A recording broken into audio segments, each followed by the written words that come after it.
अखंड चिंतन समीक्षा के उपरांत एक बिंदु तक हम पहुंच गए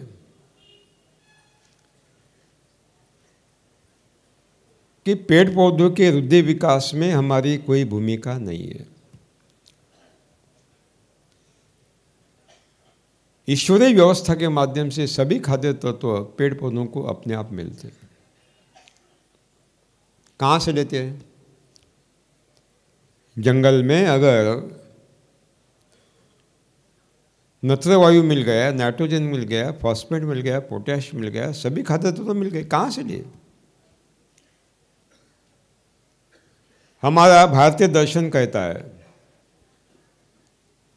कि किसी भी शरीर का गठन, चाहे मानव का हो, प्राणी का हो, कीटों का हो, पंछियों का हो या वनस्पतियों का, किसी भी शरीर का गठन पंच महाभूतों से होता है। पृथ्वी, आप, तेज, वायु और आकाश।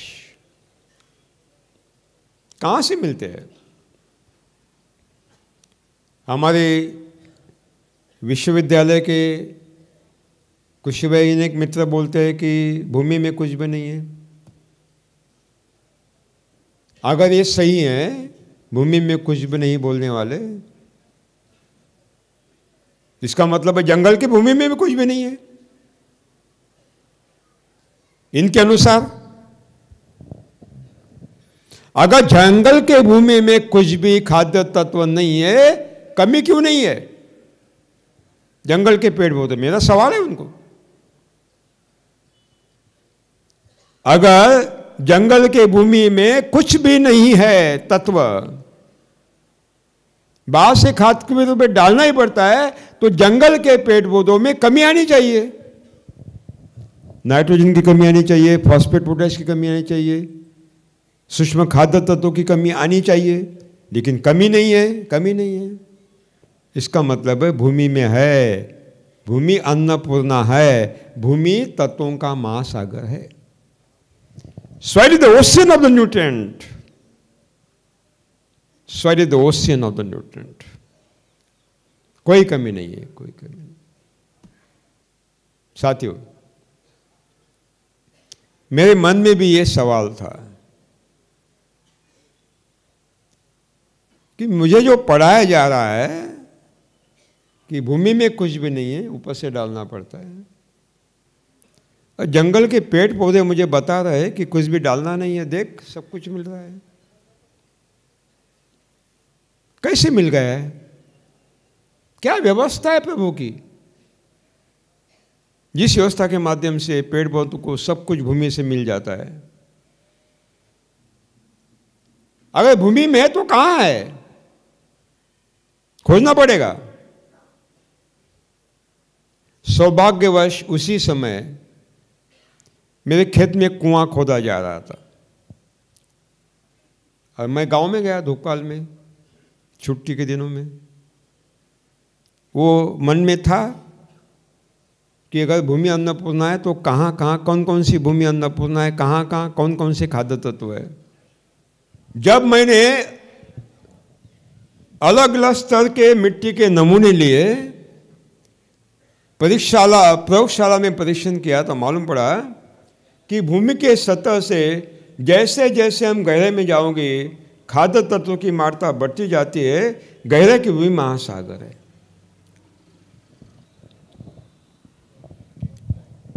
अब ये मेरा अनुसंधान था,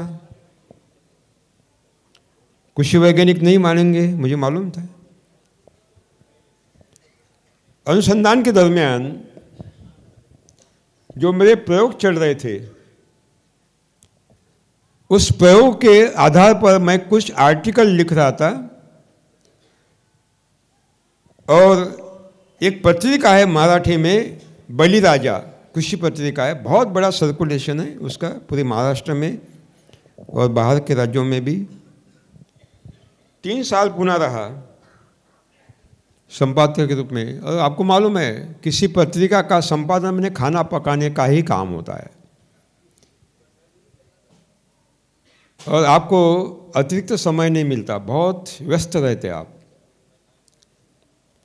जब मुझे लगा कि मैं यहाँ बर्बाद कर रहा हूँ मेरा समय, तुरंत इस्तीफा दे दिया, निकल आया और ये इसके पीछे लग गया। मुझे मालूम था कि मेरा निष्कर्ष सिद्धांत कुछ वैज्ञानिक नहीं मानेंगे। वही हुआ। बेंगलोर में एक संगोष्ठी का कार्यक्रम था, सेमिनार एट बेंगलोर। विषय था मृदा विज्ञान, सॉइल साइंस।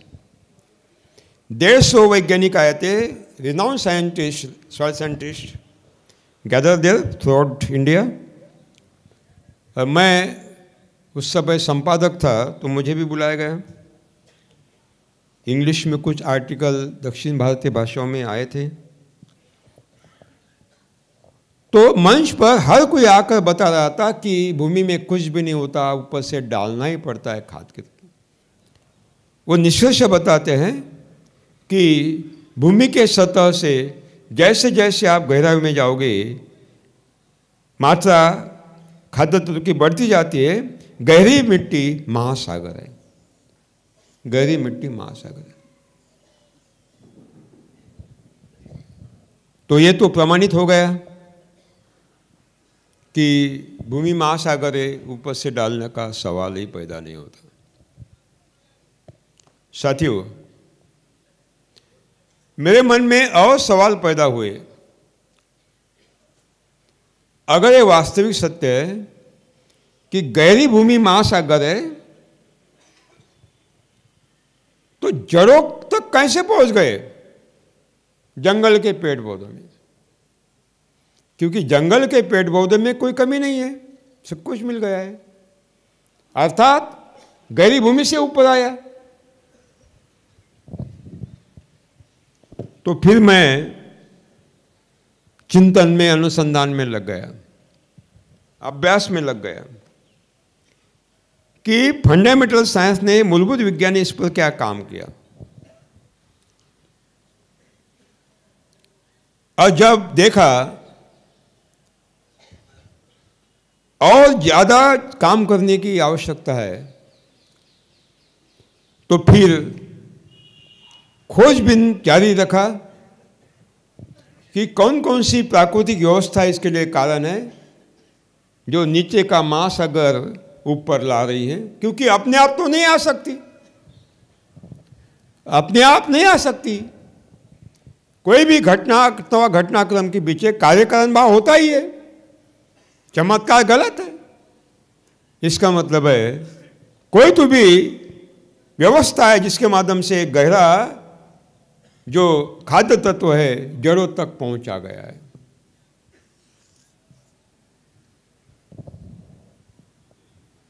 और खोजबीन के बाद मालूम पड़ा कि 4 व्यवस्थाएं हैं प्राकृतिक ईश्वर की, जिनके माध्यम से एक गहरा महासागर जड़ों तक पहुंचता है और सारे खाद्य तत्वों की आपूर्ति अपने आप होती है। हमें कुछ खाद डालने की आवश्यकता ही नहीं होती।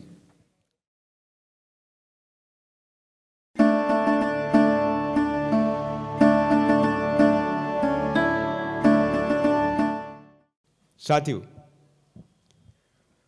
इस सारे परीक्षण के दरमियान मुझे मालूम पड़ा कि ये नीचे का महासागर गहरा का ऊपर लाने का काम 4 प्राकृतिक व्यवस्थाएं करती है। ये 4 प्राकृतिक व्यवस्थाएं हैं। एक है ये खाद्य चक्र, nutrient cycle,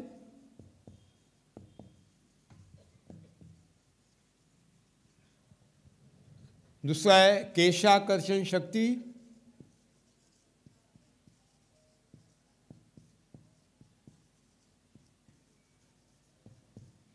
capillary force,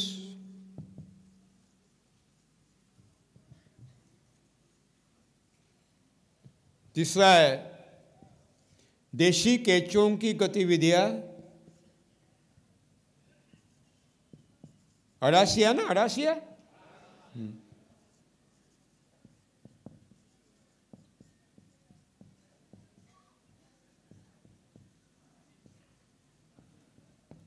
Activities of the local earthworms.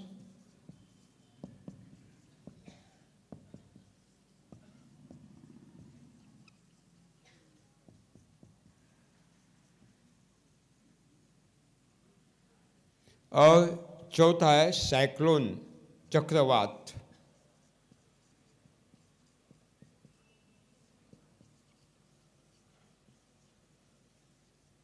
Depressions लिखिए, write down please.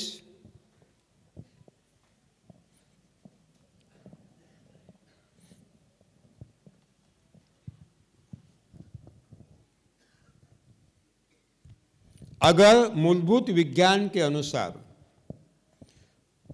According to fundamental science, basic science, अगर मूलभूत विज्ञान के अनुसार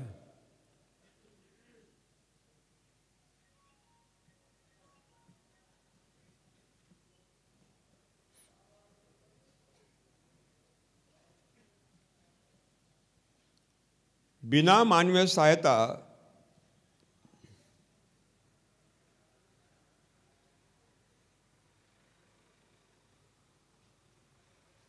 गहरी भूमि से उठाकर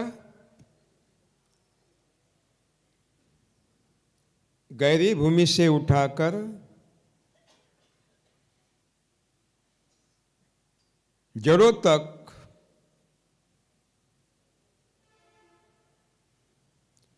सारी खाद्य तत्वों की आपूर्ति होती है, उपलब्धता होती है।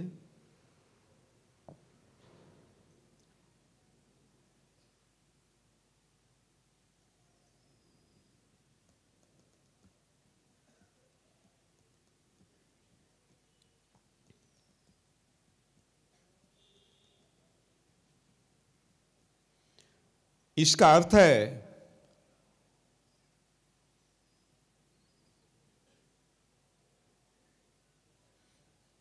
इस आपूर्ति के पीछे कोई तो भी व्यवस्था है,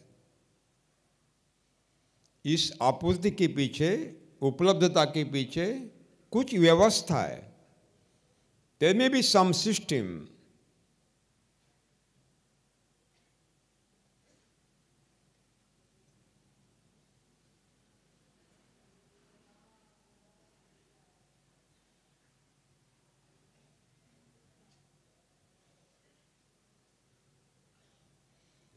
मृदा विज्ञान के अनुसार, अकॉर्डिंग टू सॉइल साइंस, मृदा विज्ञान के अनुसार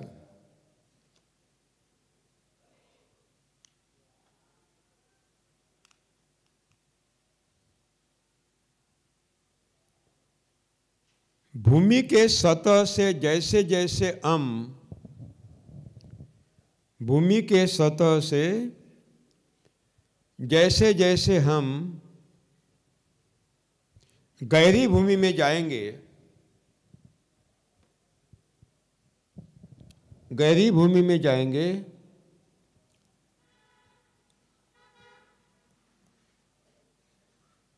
वैसे वैसे खाद्य तत्वों की मात्रा बढ़ती जाती है, वैसे वैसे खाद्य तत्वों की मात्रा बढ़ती जाती है।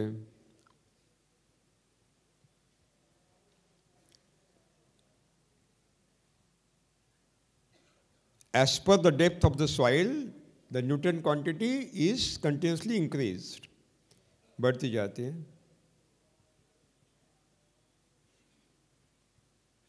अर्थात गहरी भूमि खाद्य तत्वों का महासागर है, अर्थात गहरी भूमि खाद्य तत्वों का महासागर है।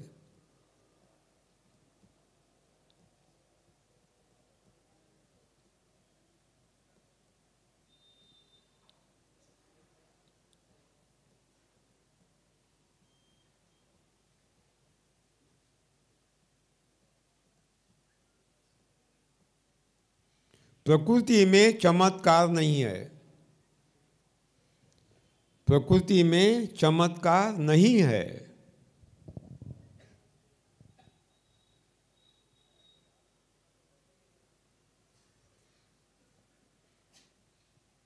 हर घटना के पीछे कार्य कारण भाव होता है। हर घटना के पीछे कार्य कारण भाव होता ही है।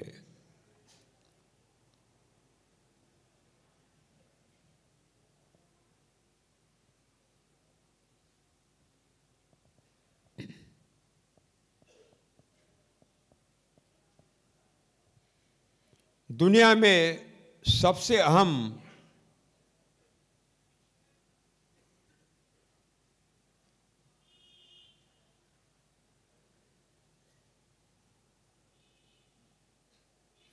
कर्तुम अकर्तुम शक्ति, कर्तुम अकर्तुम शक्ति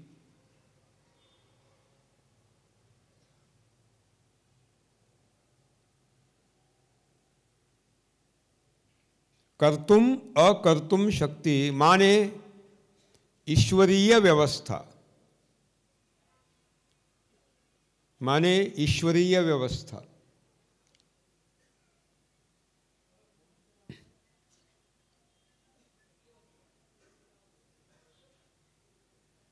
अर्थात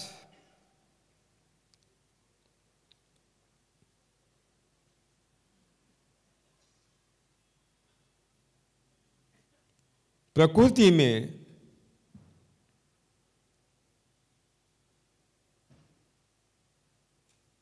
अगर मानव के बिना, अर्थात प्रकृति में मानव के बिना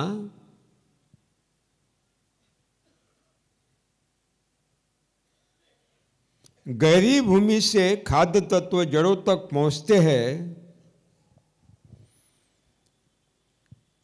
गहरी भूमि से खाद्य तत्व जड़ों तक पहुंचते हैं,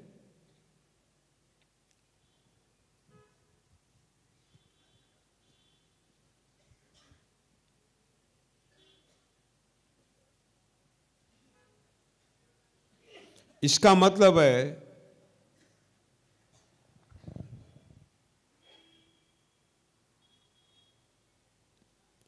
कोई तो भी ईश्वरीय व्यवस्था है। इसका मतलब है कोई तो भी ईश्वरीय व्यवस्था है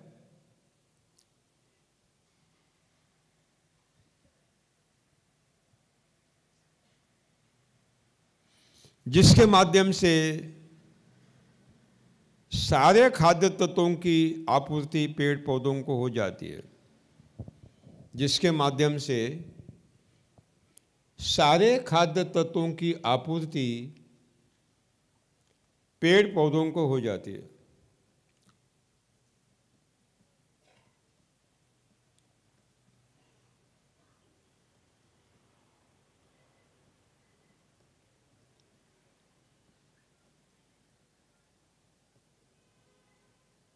अनेक प्रयोग और अनुसंधान के उपरांत 4 प्राकृतिक व्यवस्थाएं हैं जिनके माध्यम से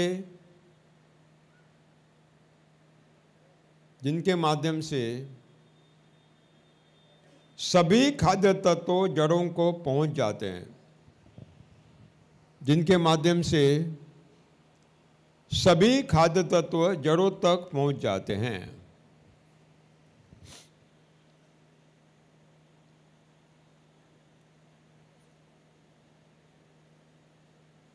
ये 4 व्यवस्थाएं हैं। नंबर 1,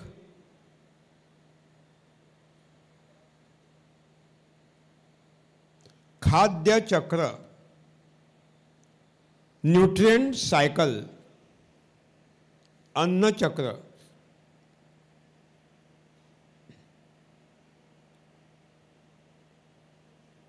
नंबर 2, केशाकर्षण शक्ति, कैपिलरी फोर्स, केशाकर्षण शक्ति, कैपिलरी फोर्स।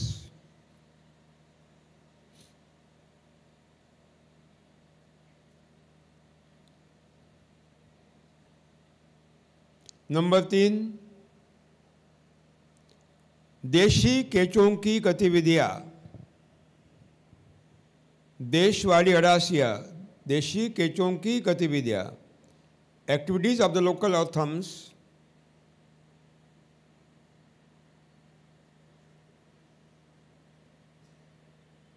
और 4 चक्रवात, साइक्लोन्स।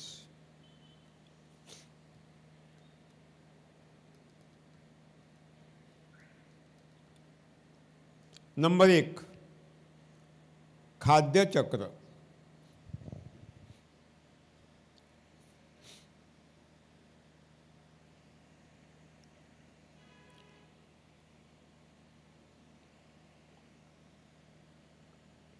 ईश्वर का एक सिद्धांत है, लिखिए, कानून है।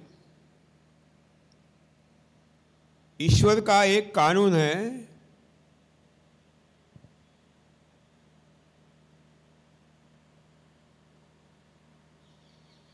कोई भी तत्व, एनी एलिमेंट, कोई भी तत्व जहां से निकला, कोई भी तत्व जहां से निकला वहां दोबारा लौटना ही है, उसे वहां दोबारा लौटना ही है।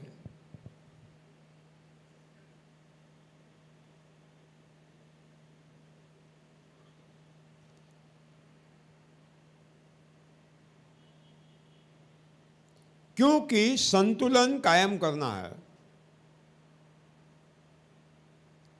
क्योंकि संतुलन कायम करना है।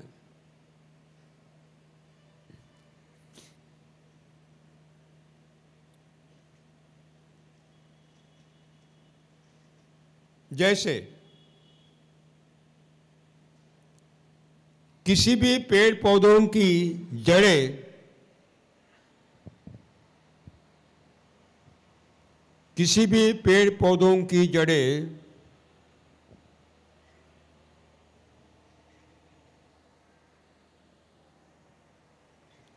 भूमि से जितना भी खाद्य तत्व उठाती है, भूमि से कितने भी खाद्य तत्व उठाती हैं,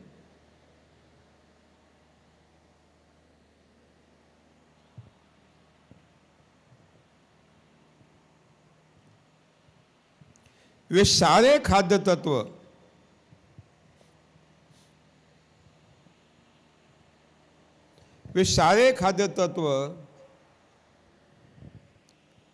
पौधों के शरीर में संग्रहित होते हैं।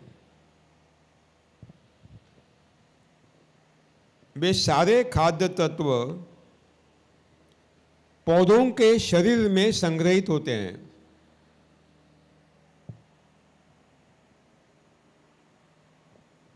All the nutrients are deposited in the plant body,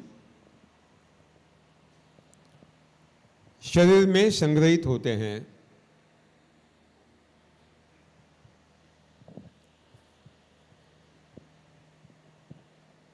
अगर जड़ों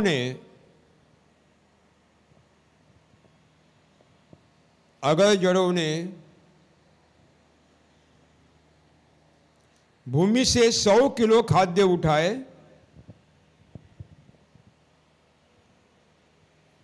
अगर जड़ों ने, समझ लीजिए, it is to be supposed, अगर जड़ों ने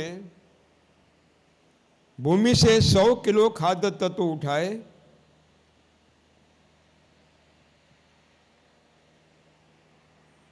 तो संपूर्ण 100 किलो खाद्य तत्व, संपूर्ण 100 किलो खाद्य तत्व पौधों के शरीर में संग्रहित हुए।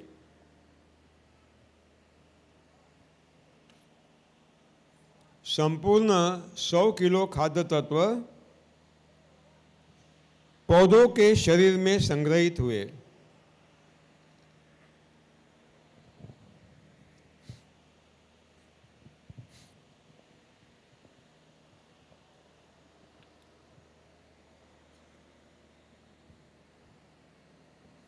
पौधों के आयु समाप्ति के बाद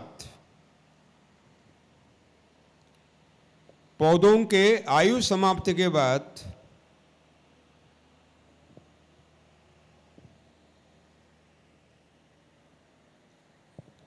पौधे सूख गए,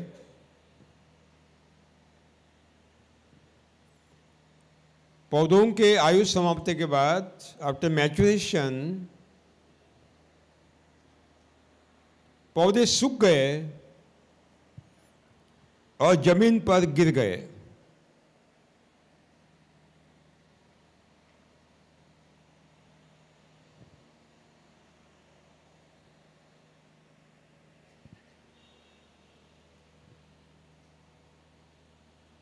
पौधे सूख गए और भूमि पर गिर गए।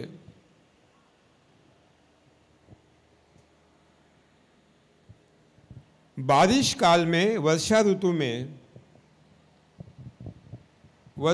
में बारिश काल में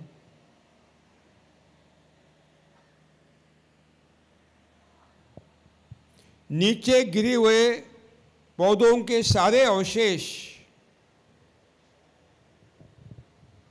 नीचे गिरे हुए पौधों के सारे अवशेष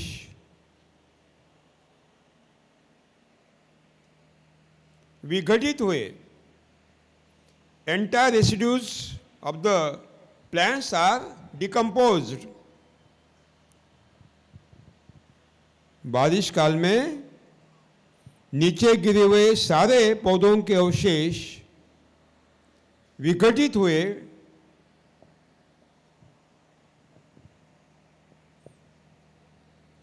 और उनमें बंदिस्त 100 किलो खाद्य तत्व, उनमें बंदिस्त एनक्लोज्ड बंदिस्त सारे 100 किलो खाद्य बारिश काल में पौधों के सभी अवशेष विघटित हुए।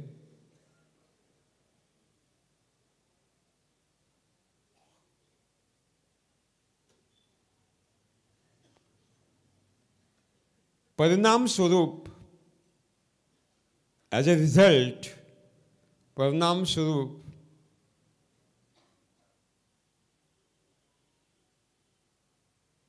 गहरी भूमि से लिए हुए 100 किलो खाद्य तत्व, परिणाम स्वरूप गहरी भूमि से जड़ों ने लिए हुए सभी 100 किलो खाद्य तत्व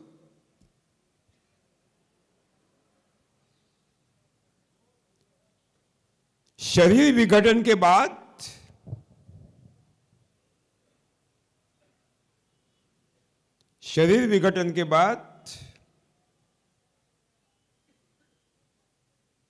भूमि के सतह पर जड़ों के पास, भूमि के सतह पर जड़ों के पास लाकर डाल दिए।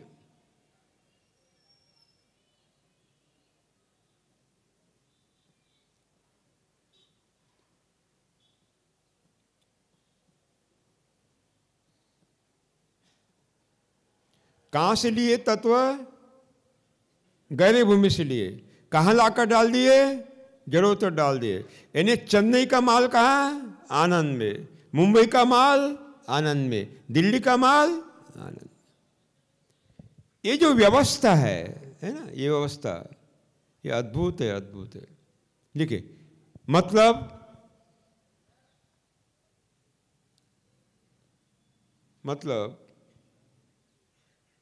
अगर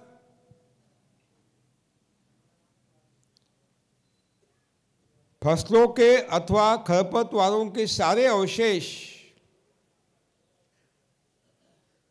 अगर फसलों के अथवा खरपतवारों के सारे अवशेष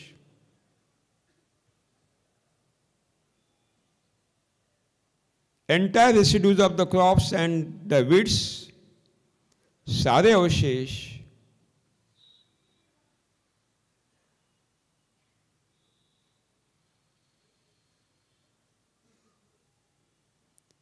भूमि के सतह पर आच्छादन के रूप में बिछाते हैं, भूमि के सतह पर आच्छादन के रूप में बिछाते हैं,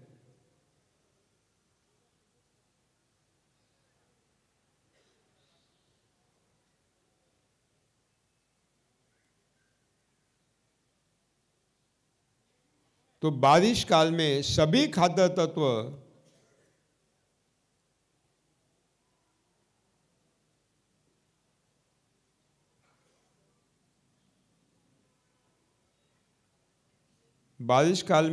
खाद्य तत्व विघटन के उपरांत जड़ों को अपने आप उपलब्ध होते हैं।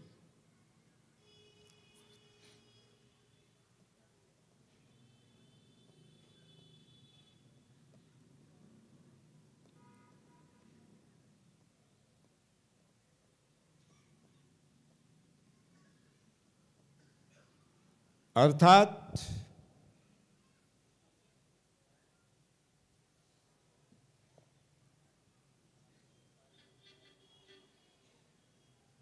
गाय बैल भैंस को खिलाने के बाद, अर्थात गाय भैंस बैल को खिलाने के बाद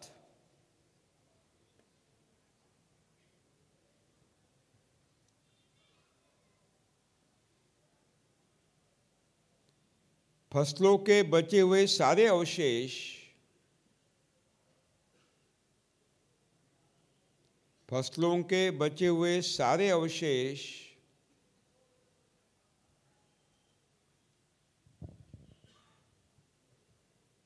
साथ में खरपतवारों के भी सारे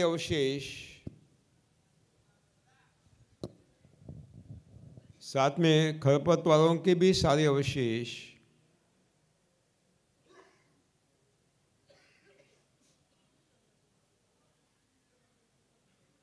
भूमि के सतह पर आच्छादन के रूप में ही बिछाना है।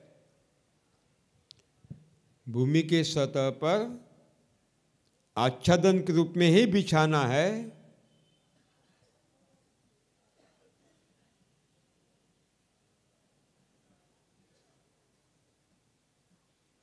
जलाना नहीं है।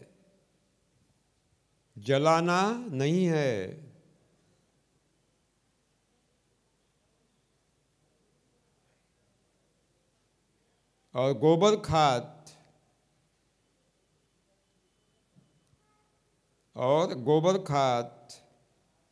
कंपोस्ट, वर्मी कंपोस्ट में भी बर्बाद करना नहीं है।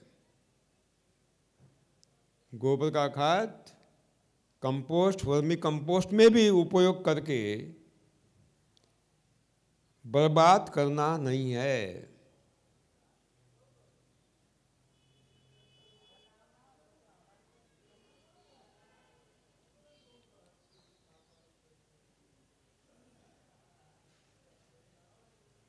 ताकि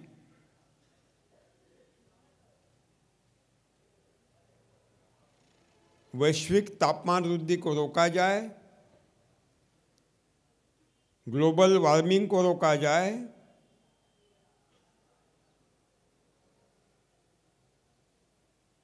और जलवायु परिवर्तन की गति को भी रोका जाए।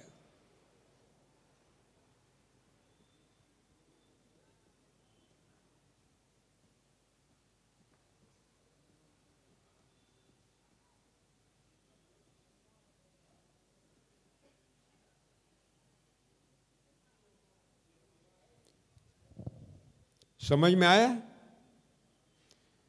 जड़ों ने कितना लिया भूमि से? 100 किलो उठाया।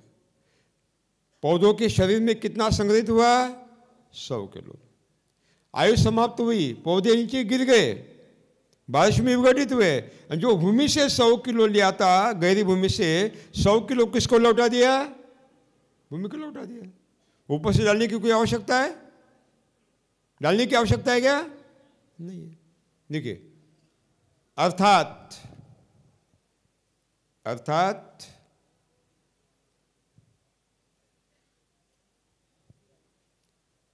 जो भी चारा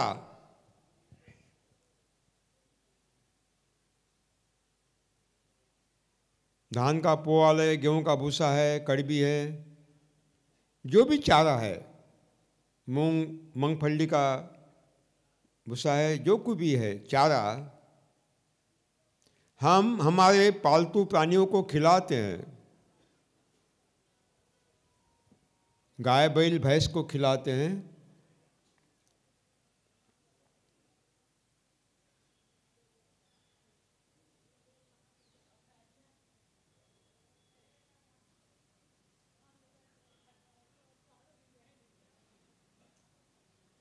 और आंत में उसका चयापचय होता है, पाचन होता है, और आंत में इन द इंटेस्टाइन उसका पाचन होता है,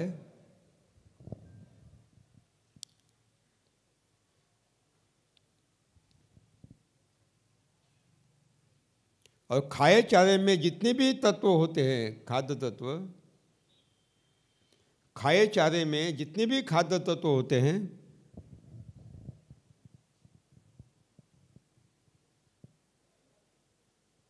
जो चारा खिलाया आपने, उसमें जितने भी खाद्य तत्व होते हैं, वो सभी खाद्य तत्व, एंटायर न्यूट्रिएंट्स, सभी खाद्य तत्व 48 घंटे के बाद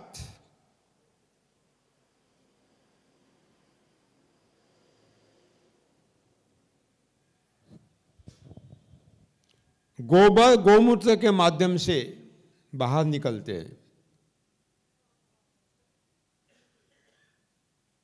चारा खिलाने के बाद जितने भी खाद्य तत्व होते हैं, सारे खाद्य तत्व 48 घंटे के बाद गोबर गोमूत्र के माध्यम से बाहर निकलते हैं।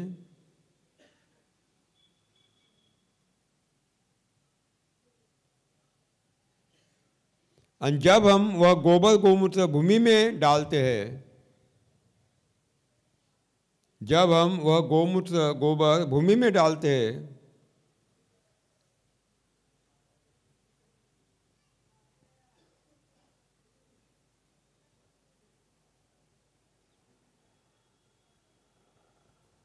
भूमि से लिए हुए तत्व भूमि को लौटा देते हैं।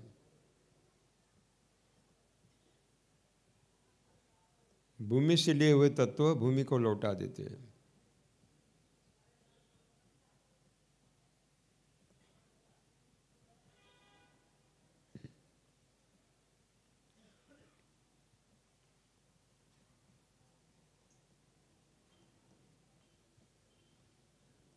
अर्थात हमारे घर में उपलब्ध सभी गोबर और गोमूत्र, अर्थात हमारे घर में उपलब्ध सभी गोबर और गोमूत्र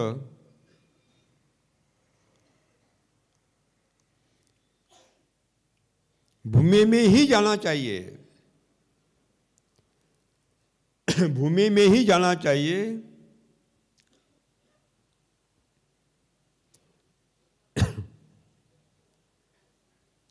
गोबर की कंडी बनाकर जलाना नहीं चाहिए। कंडी बोलते क्या बोलते आप? हाँ, सूखी गोबर की कंडी बनाकर जलाना नहीं चाहिए। ग्लोबल वार्मिंग को बढ़ाना नहीं चाहिए।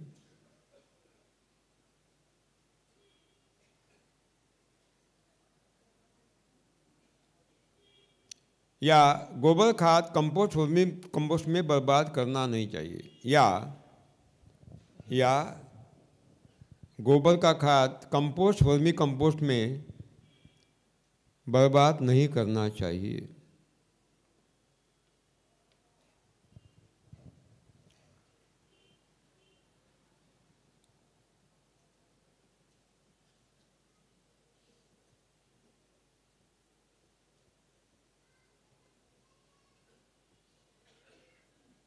समझ में आया? हम जो पालतू प्राणियों को खिलाते हैं, उसके अतिरिक्त तो जो बचता है वो कहाँ गया? आच्छादन के रूप में गया ना, लौटा दिया। और जो खिलाते हैं वो गोबर गोमूत्र के माध्यम से कहाँ चला गया? खेतों में ही चला गया, गोबर के खाद के रूप में। एंड जो लिया वो खेतों में जाएगा। लिखिए, कपास के डंडल, क्या बोलते हैं डंडल को? हाँ, टाटी। कपास के अवशेष अरहर के अवशेष, तुअर के,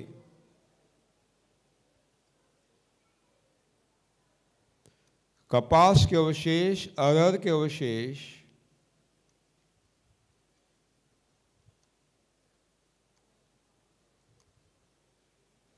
या फसल के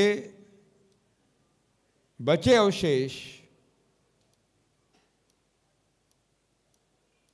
जैसे जड़ें है, ज्वार की जड़ें है, बाजरे की जड़ें हैं,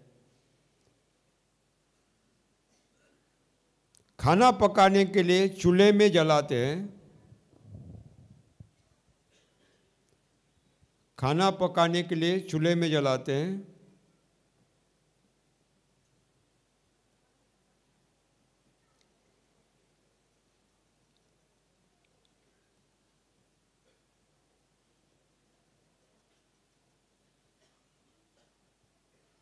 जब चूल्हे की राख हम गोबर खाद में डालते हैं ना, चूल्हे की राख हम गोबर खाद में डालते हैं,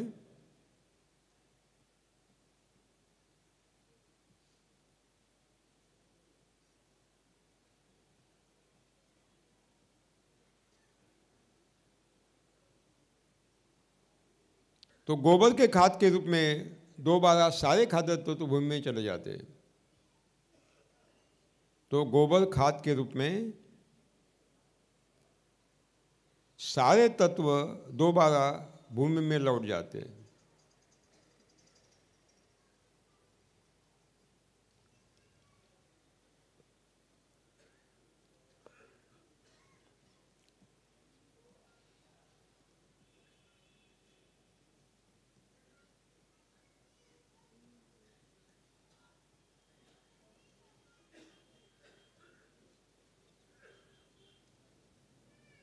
अर्थात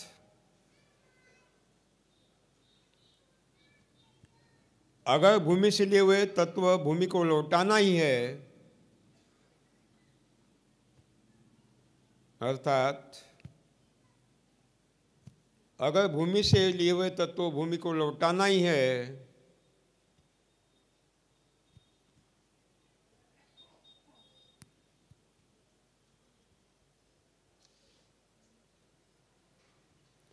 तो फसल के अवशेष,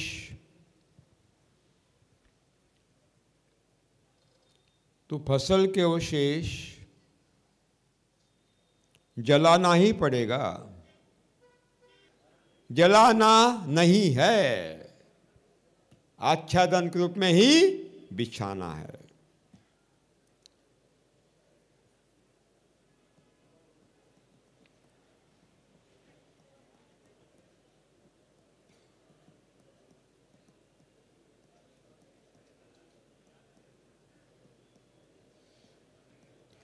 ये खाद्य चक्र समझ में आ गया ना? हाँ, लिखे। प्रकृति में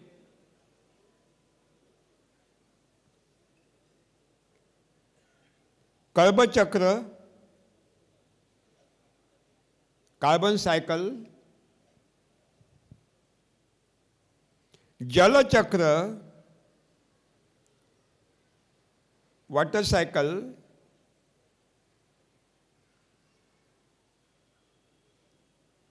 और ऊर्जा चक्र भी होते हैं, एनर्जी साइकिल।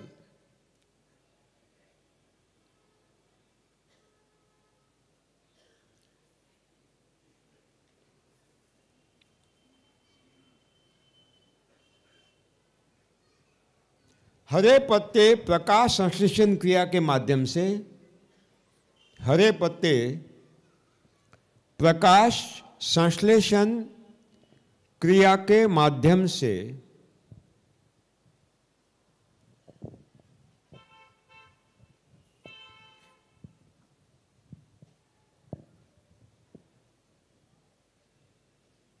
हवा से जितना भी कार्बन उठाते हैं, हवा से जितना भी कार्बन उठाते हैं कार्बन डाइऑक्साइड के स्वरूप में,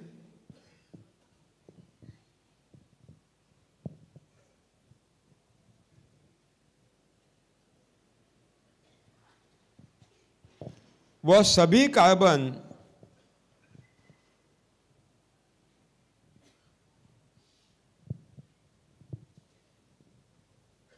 पेड़ पौधों के शरीर में संग्रहित होता है।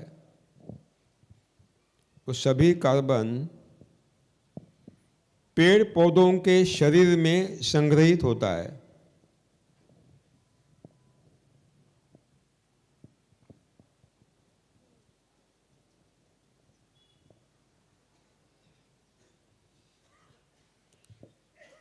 आयु समाप्ति के बाद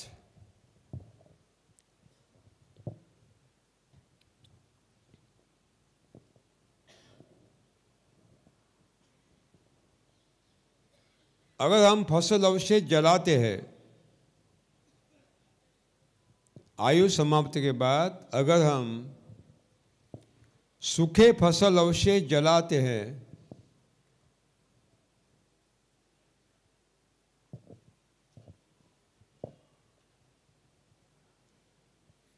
तो धुएं के माध्यम से धुआं, स्मोक,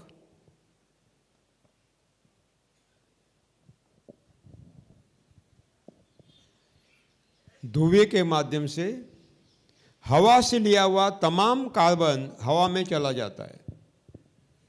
धुएं के माध्यम से हवा से लिया हुआ तमाम सभी कार्बन हवा में दोबारा लौट जाता है।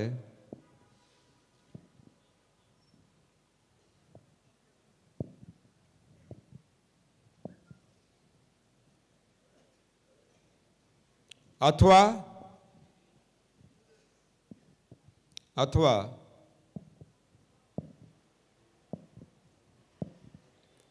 फसल अवशेष के विघटन से भी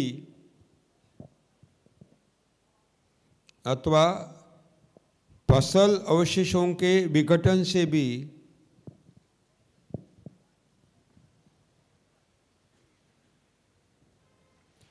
हवा से लिया हुआ कार्बन हवा में वापस लौट जाता है।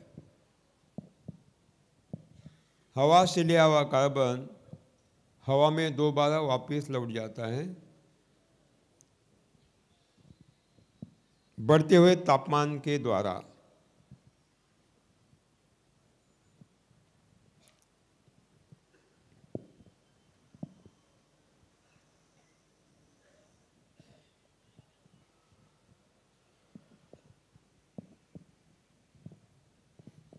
इसका उद्देश्य है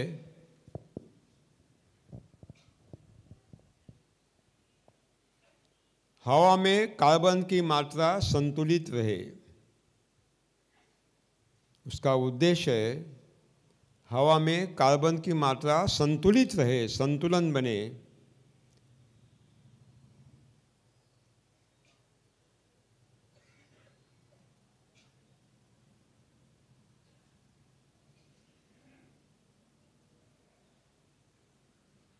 समझ में आ रहा है? अगर पत्तों ने हवा से कार्बन लेता गया, है ना, हवा को कार्बन लौटा नहीं गया, तो कार्बन की मात्रा घटेगी या बढ़ेगी? घटेगी। घटेगी तो प्रकाश संश्लेषण क्रिया नहीं होगी। 280 ppm बिल्कुल चाहिए। इसलिए ये संतुलन बनाने के लिए ये चक्र तैयार किए भगवान ने। क्या कहे? संतुलन बनाने के लिए चक्र तैयार किए, है ना।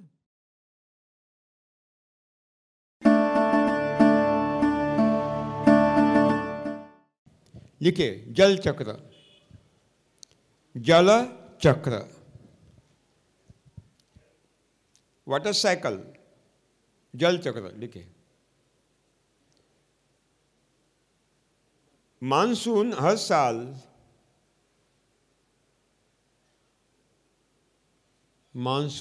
साल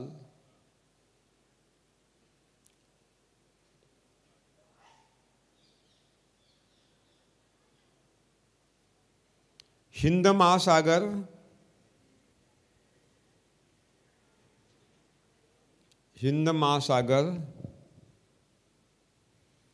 बंगाल का उपसागर,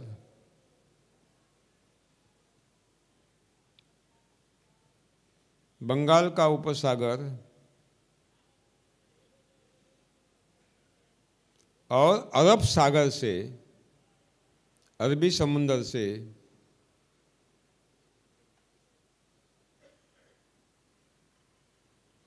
बाष्प के रूप में जितना पानी उठाता है, बाष्प के रूप में जितना पानी उठाता है,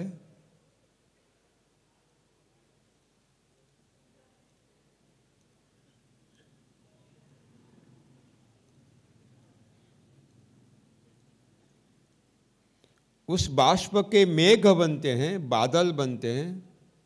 क्या बोलते हैं आप? मेघ बोलते हैं या बादल बोलते हैं? बादल बनते हैं।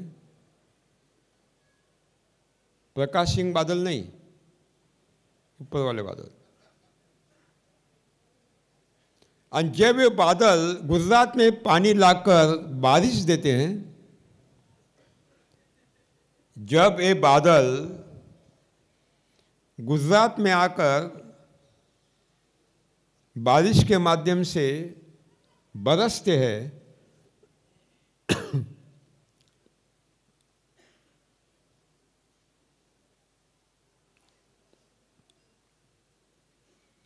तब कहीं हमें सिंचाई के लिए, पीने के लिए पानी मिलता है। तब कहीं हमें सिंचाई के लिए और पीने के लिए पानी मिलता है।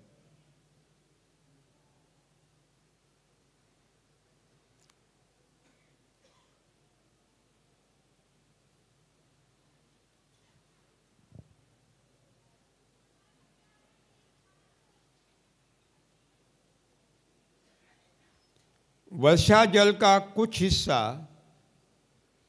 बारिश के पानी का कुछ हिस्सा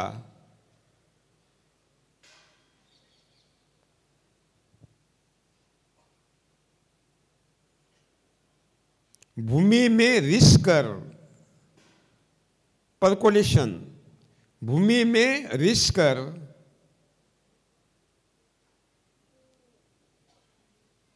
भूमि अंतर्गत जल स्रोतों में, भूमि अंतर्गत जल स्रोतों में, इंटरनल वाटर रिजर्वायर माने भूजल में संग्रहित होते हैं, माने भूजल में संग्रहित होता है।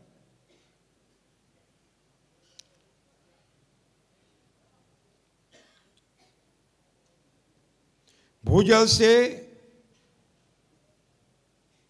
झरनों में आता है। सागर हो या हिंद महासागर, बंगाल की खाड़ी हो, और नदी के माध्यम से सागर को पानी लौट जाता है। कहाँ से लाया जाता है? सागर से लाया। कहाँ लौट गया? सागर लौट गया। लिखिए, जो पानी भूमि में संग्रहित नहीं हुआ, जो पानी रिस कर भूमि में अंतर्गत जल स्रोतों में संग्रहित नहीं हुआ,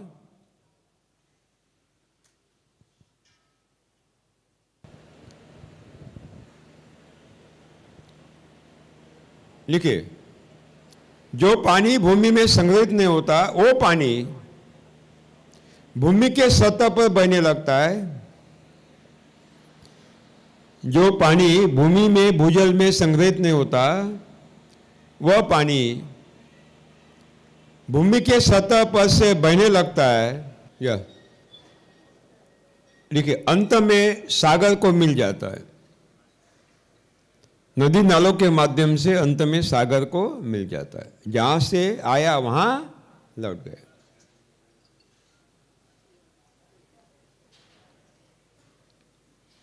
अगर सागर का पानी आता ही रहेगा, सागर को लौटा ही नहीं गया, सागर घटेगा बढ़ेगा? घटेगा। और इतना घटेगा, इतना घटेगा कि वो नमक रहेगा। तो क्रिकेट की मैच सागर में भी हो सकती है। इसलिए संतुलन कायम करने के लिए जो जहां से निकला वहां लौटना ही है। लिखिए, 1 वर्ग फीट हरा पत्ता एक दिन में, 1 वर्ग फीट हरे पत्ते पर एक दिन में, 1 वर्ग फीट हरे पत्ते पर एक दिन में, हरे पत्ते पर एक दिन में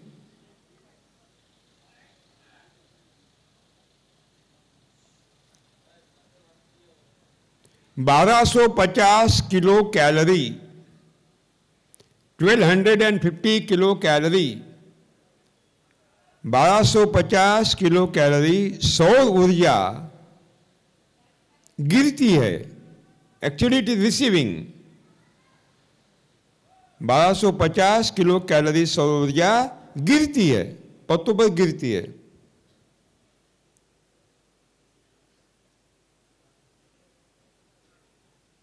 लेकिन ईश्वर ने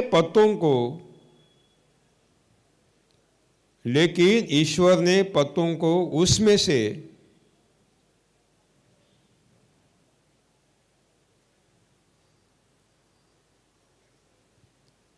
केवल 1%, 1%, केवल 1% सौर ऊर्जा संग्रहित करने की क्षमता दी है। केवल 1% सौर ऊर्जा संग्रहित करने की क्षमता दी है।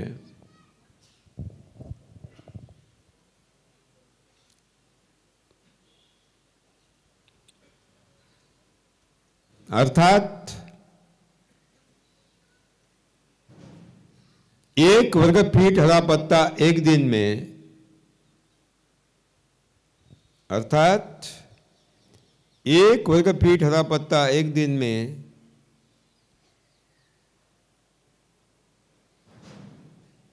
12.5 किलो कैलोरी, 12.5 किलो कैलोरी सौर ऊर्जा संग्रहित करता है।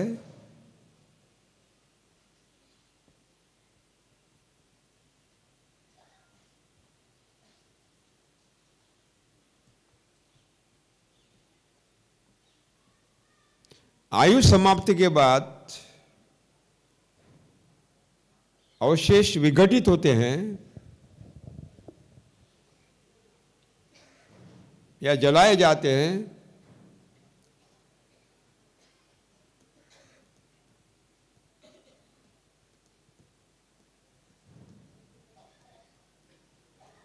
तो सारी सौर ऊर्जा सूरज की तरफ लौटाई दी जाती है। सारी सौर ऊर्जा सूरज की तरफ लौट जाती है।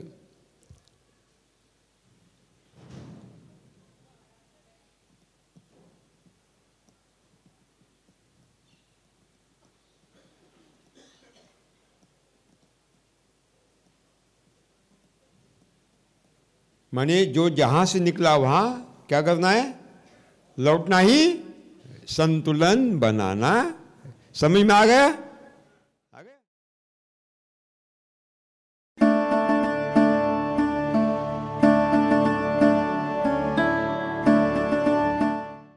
केशाकर्षण शक्ति लिखिए।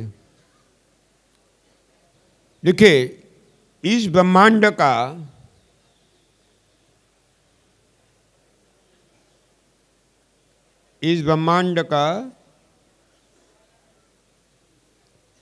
सुनियोजित, सुनियंत्रित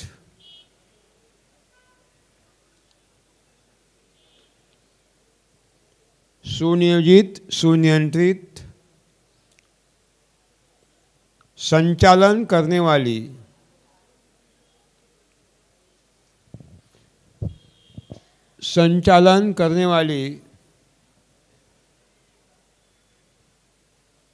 तीन महाशक्तियां होती है।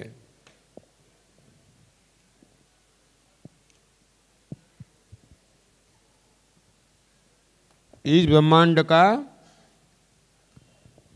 सुनियोजित, सुनियंत्रित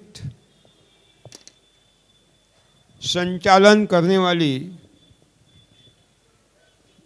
तीन महाशक्तियां होती हैं। नंबर 1,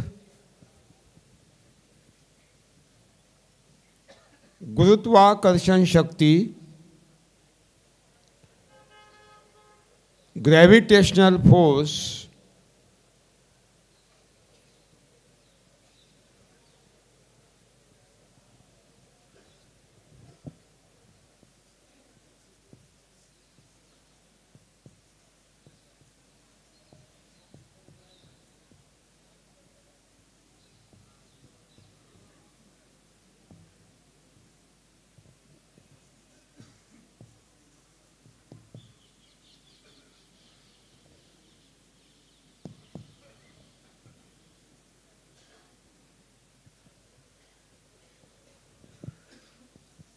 दूसरे केशाकर्षण शक्ति,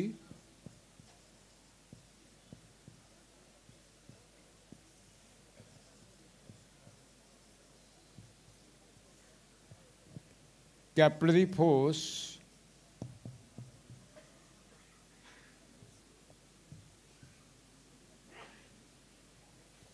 और तीसरे नियामक शक्ति।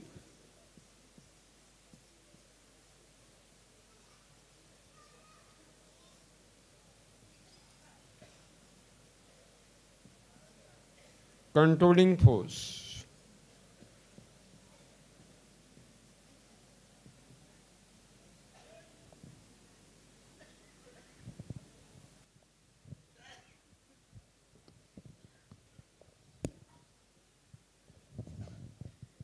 ये गुरुत्वाकर्षण शक्ति किसने खोज निकाली? आइजैक न्यूटन, है ना। आइजैक न्यूटन जगत विख्यात वैज्ञानिक, सर्वमान्य, लेकिन चमत्कार है, जब उसने गुरुत्वाकर्षण शक्ति को खोज निकाला तो वो वैज्ञानिक नहीं था, शिक्षित भी नहीं था, अंगूठे बहाकर चरवाहा था, गाय को चराने वाला। उसका दिन का एक ही काम, दिन भर गाय चराना, शाम को लौटना। कहीं भी पढ़ा नहीं था, अनपढ़ था। एक दिन उसने गाय को छोड़ दिया चरने के लिए और सेब के पेड़ के नीचे सो गया और ऊपर देख रहा। उसने देखा एक फल अपने आप टूटा और सीधा नीचे आकर गिरा उसके पास। और कोई होता गिरा, उसमें क्या है, गिरने वाला है। लेकिन उसकी नींद उड़ गई। वो सोचने का लगा, ये पेड़ का जो फल है नीचे गिरा, ये नीचे क्यों आया, ऊपर क्यों नहीं गया, इधर क्यों नहीं गया, उधर क्यों नहीं गया, नीचे क्यों आया। 3 दिन लगातार चिंतन, भूख नहीं, प्यास नहीं, कुछ भी नहीं। 3 दिन के बाद उसके दिमाग में लाइट चमक गया। अरे हाँ, ये सही हो सकता है। अगर इधर नहीं गया इसका मतलब है उसको खींचने वाला इधर नहीं है, ऊपर नहीं गया इसका मतलब है ऊपर खींचने वाला नहीं है, इधर भी नहीं गया इसका मतलब वो खींचने वाला कोई नहीं है, अगर नीचे गया इसका मतलब है खींचने वाला कोई तो भी है, खींचने वाले के बगैर वो नीचे आ ही नहीं सकता। तो उसने उसको नाम दिया गुरुत्वाकर्षण शक्ति। बाद में वो सिद्धांत रखा गया, वो पढ़ा, बाद में जगन मान्य वैज्ञानिक हो गया। क्या कहता है आइजैक न्यूटन? कहता है एनी मैटर, कोई भी वस्तुमान, वस्तुमान माने जिसको भार होता है वो वस्तुमान होता है, which are the weight that is the matter. कोई भी वस्तुमान जब नीचे गिरता है तो गिरता नहीं, वास्तविक गिरता नहीं, इस पृथ्वी के मध्य में कोई तो भी शक्ति है जो उसको खींच लेती है नीचे, उसको कहते हैं गुरुत्वाकर्षण शक्ति। और इतना बड़ा विश्वविख्यात वैज्ञानिक झूठ बोलेगा? बिल्कुल नहीं, जगन्मान्य। लेकिन मुझे कुछ आशंका है। उसने ठीक शब्द का उपयोग किया। कोई भी वस्तुमान, वस्तुमान माने जिसको भार होता है, वजन होता है, वो वस्तुमान। अब ये पानी है, पानी के 3 रूप है। घन रूप माने बर्फ, द्रव रूप माने पानी, आणि वायु रूप माने बाष्प। अब घन रूप नीचे गिर गया, बर्फ, ठीक है, मान्य है, गुरुत्वाकर्षण शक्ति ने खींच लिया। पानी उसको भार है,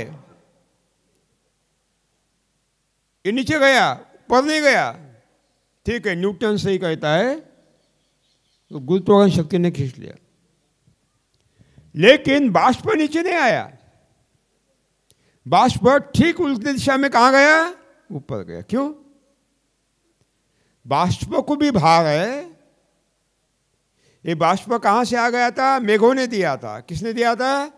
कहां जाएगा वापस? मेघों की तरफ जाएगा। ये सूरज की रोशनी कहां से आ गई थी? सूरज से। कहां जाएगी? सूरज में जाएगी। ये कार्बन कहां गया? कहां से आया था? हवा से। कहां जाएगा? हवा में जाएगा। इसका मतलब है ये बाष्प मेघों ने दिया था, हवा मेघों से आया था, ऊपर से आया, ऊपर ही जाएगा, नीचे नहीं जाएगा। जो बारिश का पानी आता है, भूमि में संग्रहित होता है, ये खींचने का काम गुरुत्वाकर्षण शक्ति करता है। बारिश का पानी आया, भूमि में रिसा, भूजल में इकट्ठा हुआ, ये इकट्ठा करने का काम, भूजल में जमा करने का काम, समाने का काम गुरुत्वाकर्षण शक्ति करती है। गुरुत्वाकर्षण शक्ति का काम खत्म हुआ, मानसून समाप्ति के उपरांत फिर उसका चार्ज लेती है केशाकर्षण शक्ति। केशाकर्षण शक्ति ये भूजल को ऊपर लाने का काम करती है। बारिश में पूरा भूजल में समाया हुआ पानी बाष्प के रूप में ऊपर लाने का, जड़ों तक पहुंचाने का काम केशाकर्षण शक्ति करती है। मैं उदाहरण दूंगा आपको।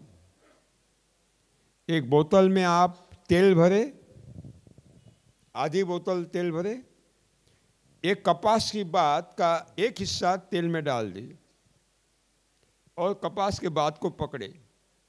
क्या देखते हैं आप? ये तेल कैसे चढ़ रहा है? ऊपर चढ़ रहा है। ये कौन चढ़ा रहा है? केशाकर्षण शक्ति। केशाकर्षण शक्ति। लेकिन साथियों, जब केशाकर्षण शक्ति ऊपर आती है तो चमत्कार करती है। क्या करते हैं अब हम देखेंगे।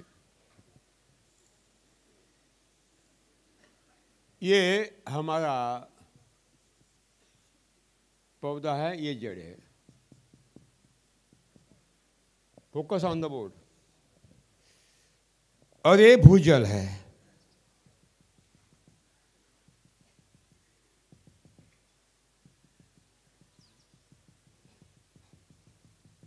ये भूजल संग्रहित हुआ है बारिश काल में। और अगर हमारी भूमि प्राकृतिक है, जोताई नहीं की है, रासायनिक खाद नहीं डाला है,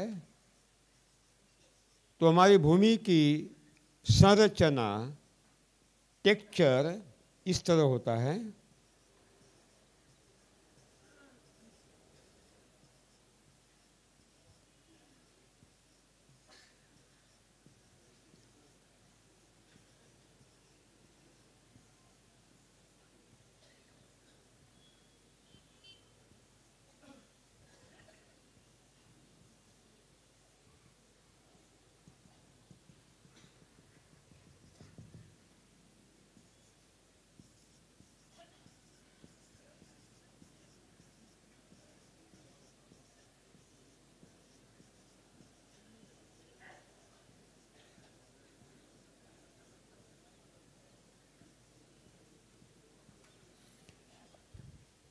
ये क्या है? भूजल।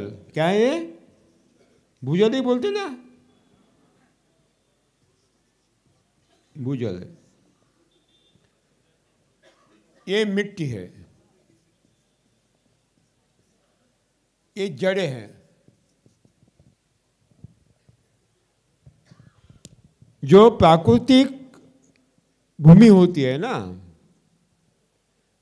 उसके मिट्टी कण समूह के बीच में खाली जगह होती है।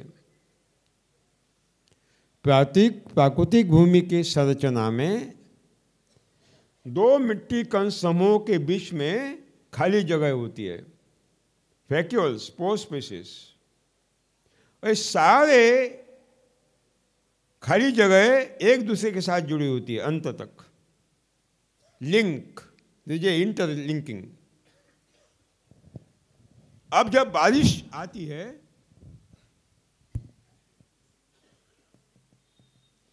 तो बारिश इसी भूमि में रिसती है और इन छेदों के इंटरनेट से सीधी भूमि के भूजल में संग्रहित होती है, बिना रोक टोक। कोई भय बीच में नहीं होती, बिना रोक टोक। पूरा का पूरा बारिश का पानी भूमि में संग्रहित होता है। बारिश काल में निरंतर बारिश होती है तो लगातार नमी जड़ों को उपलब्ध होती है, सिंचाई की कोई आवश्यकता न होती, पूरा अतिरिक्त पानी भूजल में संग्रहित होता है। लेकिन बारिश समाप्ति के बाद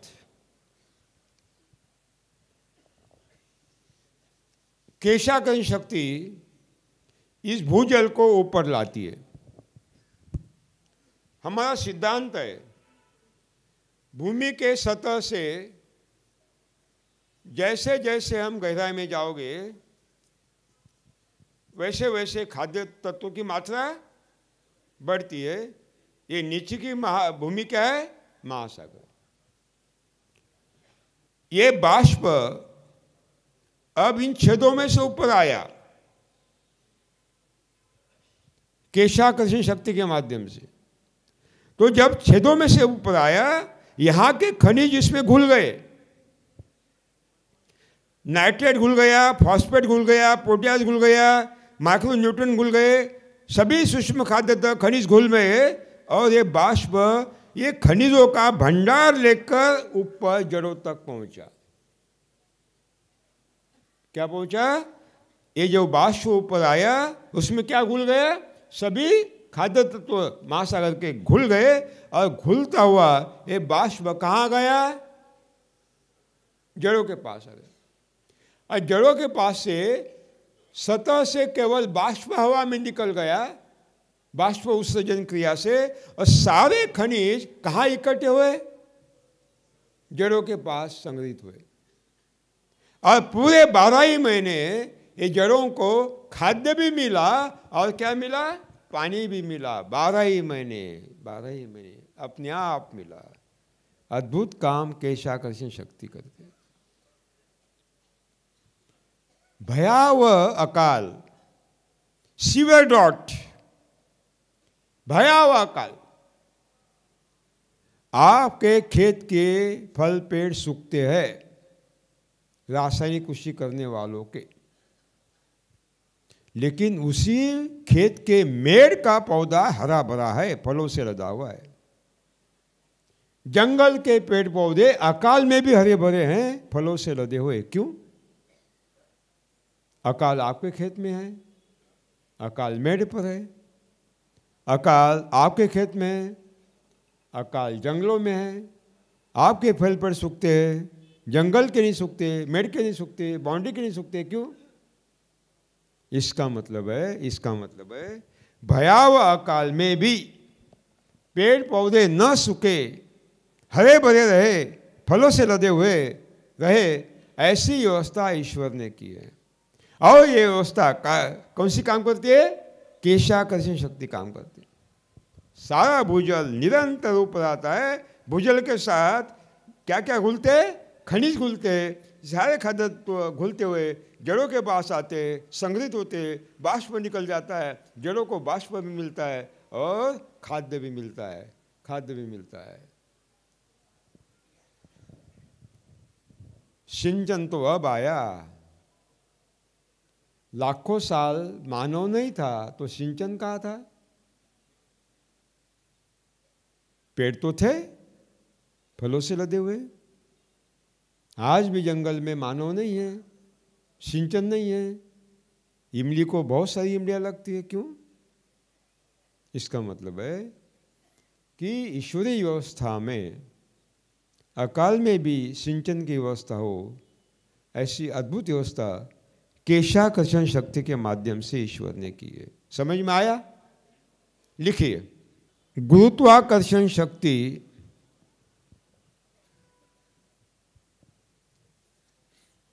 वर्षा ऋतु में, गुरुत्वाकर्षण शक्ति वर्षा ऋतु में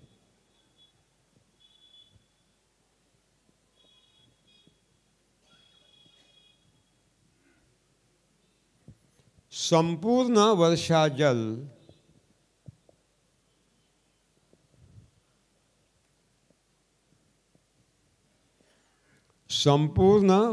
जल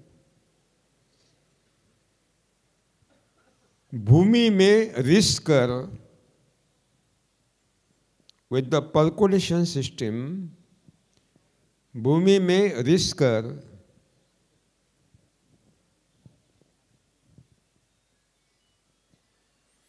भूमि अंतर्गत भूजल में, भूमि अंतर्गत भूजल में संग्रहित करने का काम करती हैं। संग्रहित करने का काम गुरुत्वाकर्षण शक्ति करती हैं।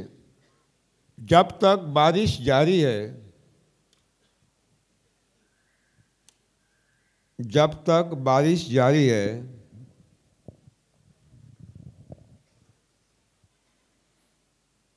पेड़ पौधों के जड़ों को अपने आप नमी मिलती रहती है।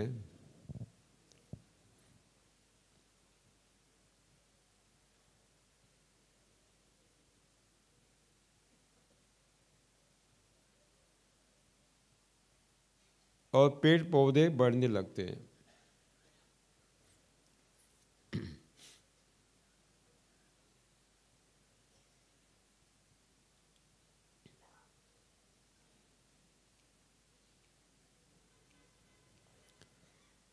वर्षा ऋतु समाप्ति के उपरांत, वर्षा ऋतु समाप्ति के उपरांत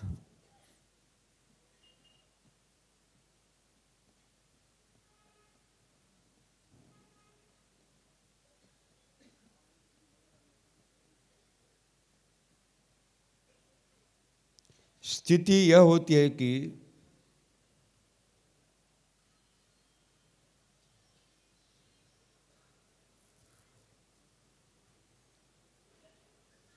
पेड़ पौधों की जड़ें ऊपर है,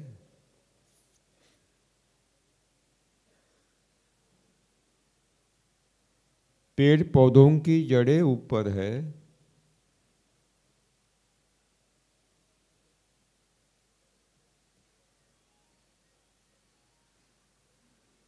और जड़ों से 20-25 फीट दूरी पर गहराई में, और जड़ों से 20-25 फीट दूरी पर गहराई में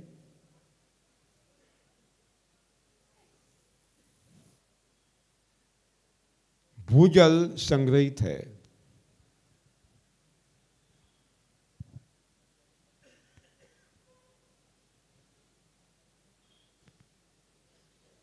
जड़ों से 20-25 फीट दूर गहराई में भूजल संग्रहित है। आप ईश्वर को इस भूजल को जड़ों तक पहुंचाना है।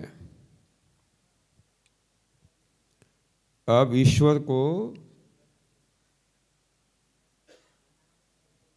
इस भूजल को जड़ों तक पहुंचाने की व्यवस्था करना है। कहाँ तक पहुंचाना है? जड़ों तक पहुंचाना है। यह भूजल को जड़ों तक पहुंचाने का ठेका,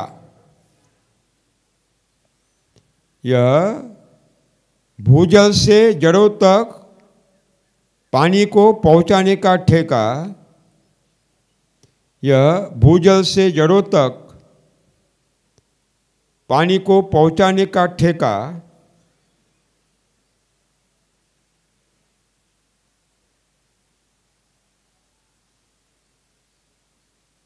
ईश्वर ने केशाकर्षण शक्ति को दिया है। ईश्वर ने केशाकर्षण शक्ति को दिया है। ठेका ही बोलते ना आप? हाँ, गुजराती में उसको कॉन्ट्रैक्ट कहते हैं ना, इंग्लिश में ठेका कहते हैं। ठीक है, किसको दिया है? केशाकर्षण शक्ति को दिया है। अर्थात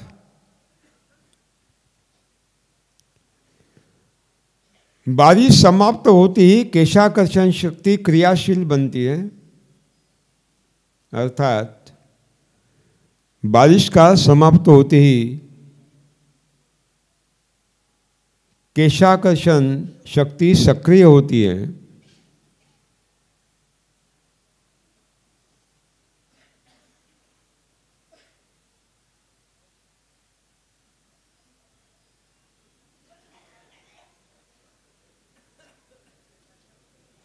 और भूजल को जड़ों तक लाने का काम करती है बाष्प के रूप में। और भूजल को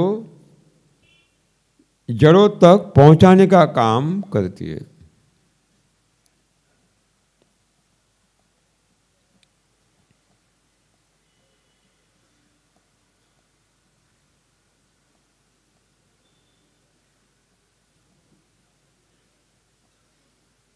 हमारे सिद्धांत के अनुसार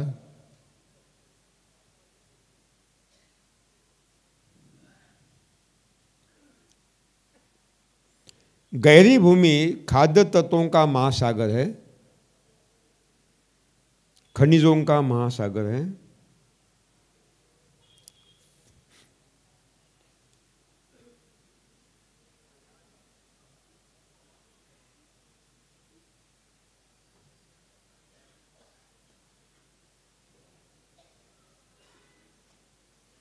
केशाकर्षण शक्ति के द्वारा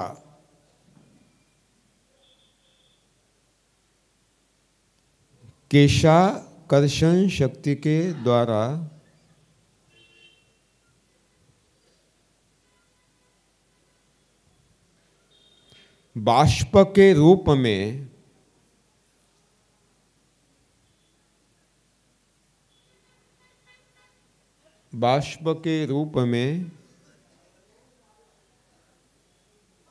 जब यह भूजल ऊपर जड़ों तक आने का प्रयास करता है, जब यह भूजल बाष्प के रूप में जड़ों तक आने का प्रयास करता है,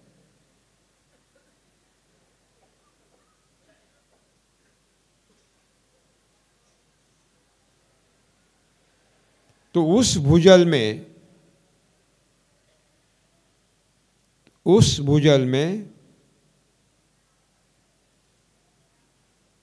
गहरी भूमि के खाद्य भंडार से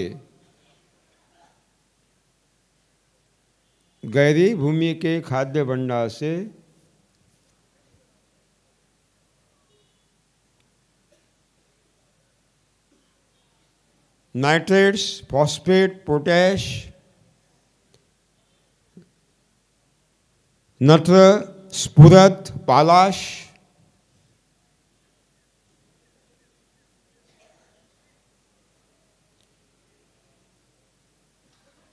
कैल्शियम, मैग्नीशियम, सल्फर, चूना, मग्न, गंधक,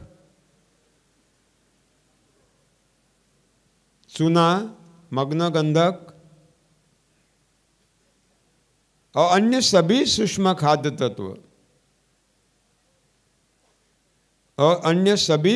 खाद्य तत्व खनिज के रूप में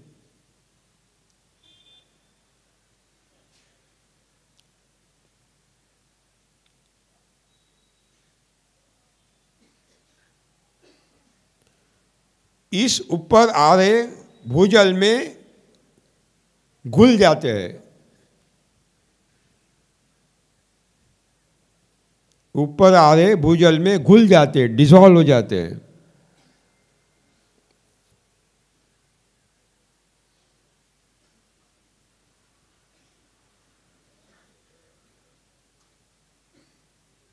अर्थात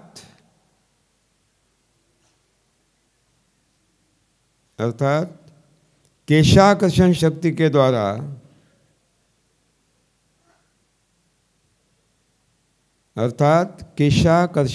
के द्वारा भूजल और खाद्य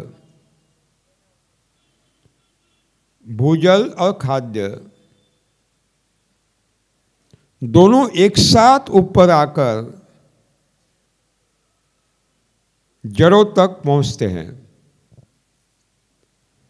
दोनों एक साथ ऊपर आकर जड़ों तक पहुंचते हैं।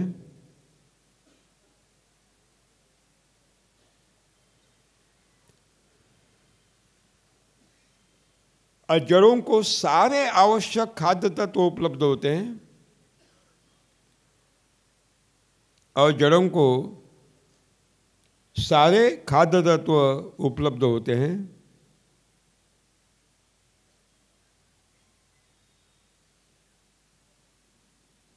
साथ में बाष्प भी उपलब्ध होता है, भूजल भी उपलब्ध होता है।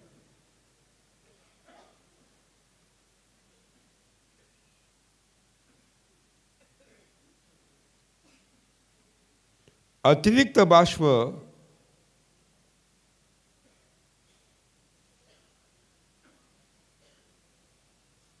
बाष्प उत्सर्जन क्रिया से हवा में निकल जाता है। अतिरिक्त बाष्प उत्सर्जन क्रिया से, ट्रांस इवापोरेशन प्रोसेस से हवा में निकल जाता है।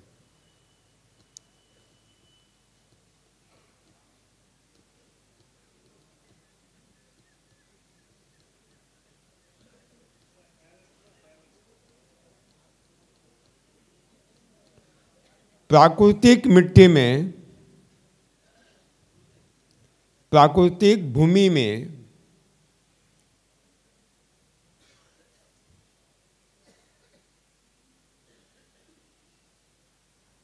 हर दो मिट्टी कण समूहों के बीच में aggregates of the soil particles, कण समूह, हर दो कण समूहों के बीच में, मिट्टी कण समूहों के बीच में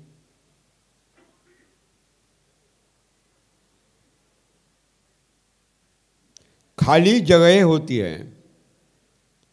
तो vacuoles are existed, pore spaces are existed.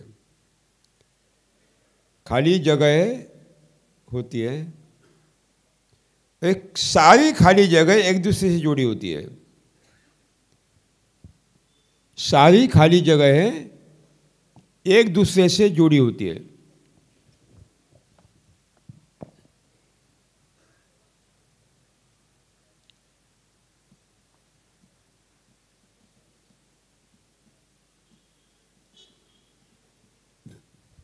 बारिश का सारा पानी इन खाली जगहों से ही भूजल तक पहुंचता है।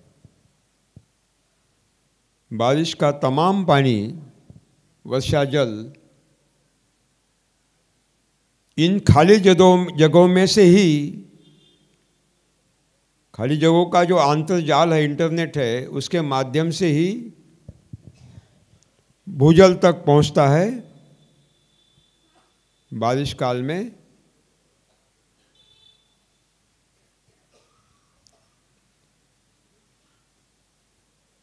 और इन्हीं खाली जगहों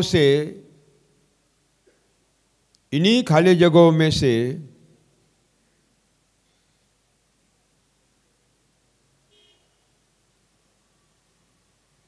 केशाकर्षण शक्ति के द्वारा,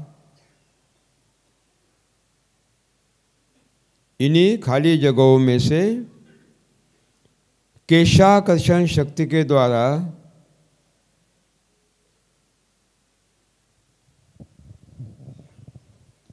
जड़ों तक पहुंचता है।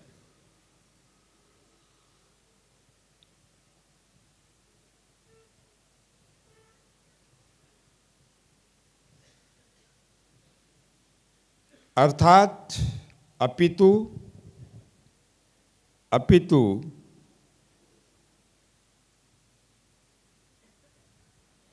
गुरुत्वाकर्षण शक्ति और केशाकर्षण शक्ति, अपितु गुरुत्वाकर्षण शक्ति और केशाकर्षण शक्ति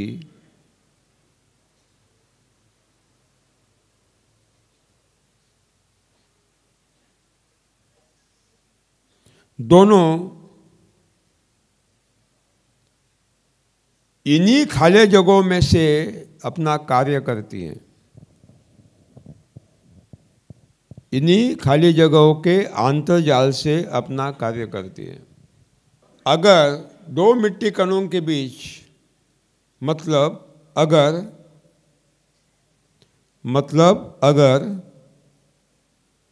दो मिट्टी कणों के बीच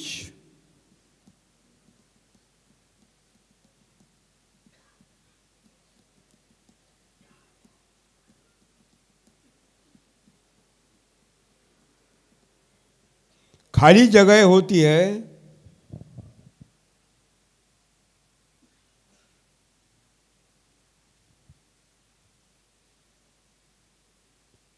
तभी बारिश का पानी भूजल में जाएगा, तभी बारिश का पानी भूजल में जाएगा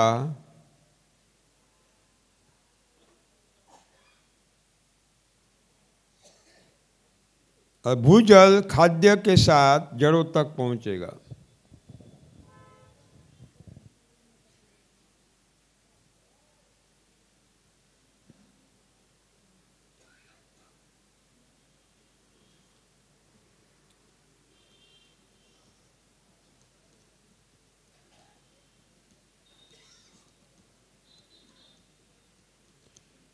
इन खाली जगहों की छेदों की निर्मिति, इन खाली जगहों की छेदों की निर्मिति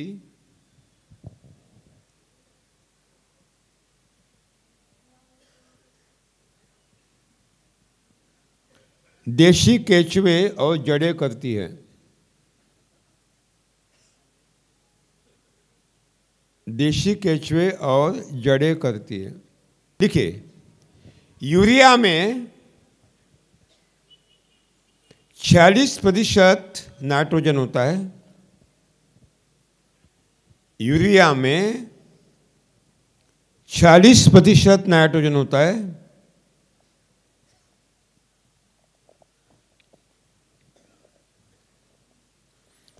चौवन प्रतिशत क्षार होते हैं। These are the pillars। 54% क्षार होते हैं।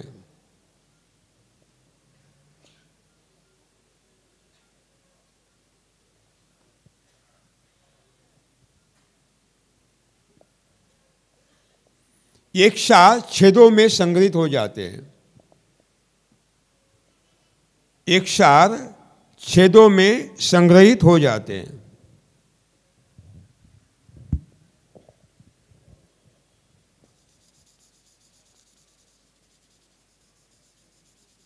छेदों में संग्रहित हो जाते हैं।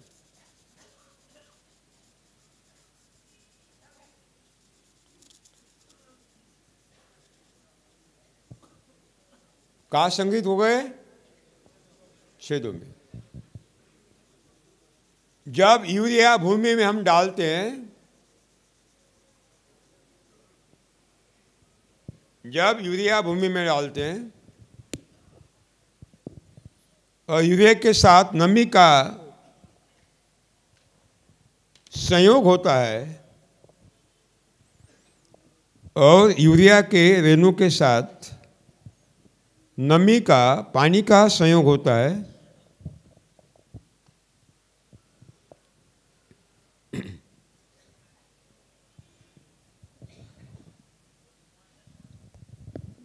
पानी का संयोग होता है, तो यूरिया का अमोनिया और कार्बन डाइऑक्साइड कार्बाम्ल वायु, ये दो वायु में रूपांतरण होता है। जब यूरिया का पानी के साथ रासायनिक संयोग होता है तो यूरेज नाम के मध्यस्थ यूरिया के रेणु को तोड़ते हैं, उसका रूपांतरण अमोनिया और कार्बाम्ल वायु में करते हैं।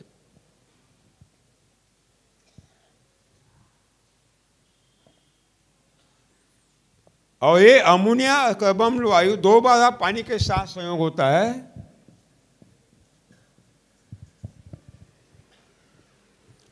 तो अमाइड्स कार्बोनेट जैसे क्षार पैदा होते हैं। जब अमोनिया और कार्बन डाइऑक्साइड का पानी के साथ दोबारा संयोग होता है तो अमाइड्स कार्बोनेट जैसे क्षार पैदा होते हैं और वो क्षार भी इसी खाली जगहों में छेदों में संग्रहित होते हैं।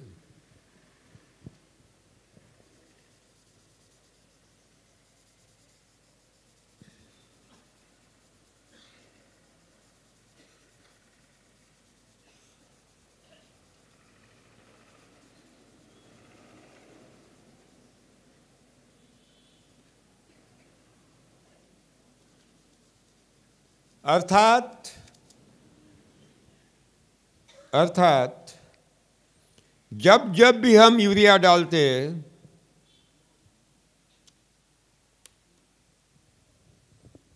भूमि में क्षार संग्रहित करते हैं।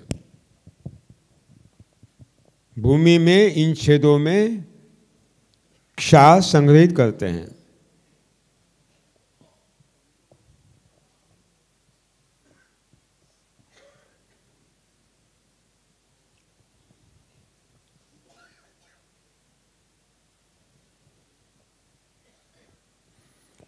सिंगल सुपर फॉस्फेट 16% फॉस्फेट है।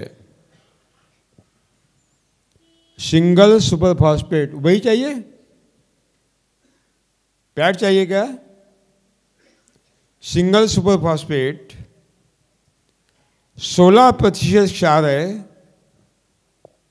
84% नहीं 16% फॉस्फेट है, 16% फॉस्फेट है, 84% क्षार है। 84% क्षार है, अर्थात छेदों में संग्रहित हो जाते हैं।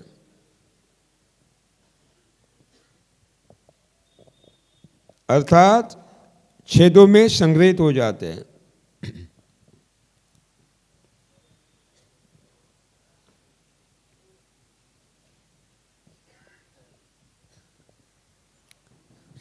Potassium sulphate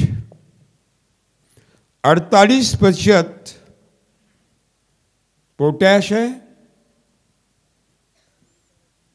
potassium sulphate 48%, 48% potash है, 52% क्षार है।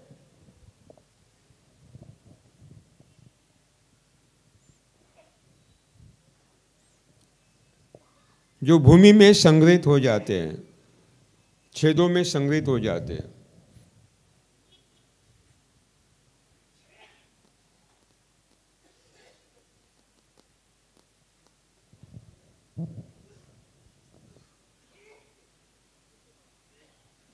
मतलब जब जब भी हम भूमि में रासायनिक खाद डालते हैं, मतलब जब जब भी हम भूमि में रासायनिक खाद डालते हैं, भूमि में क्षार संग्रहित करते हैं।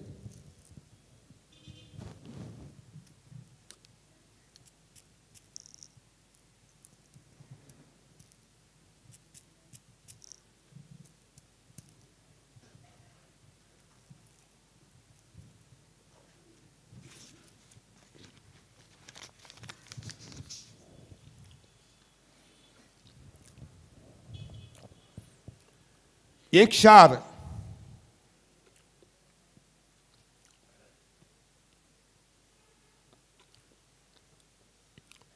पानी में घुलते हैं सिंचाई के,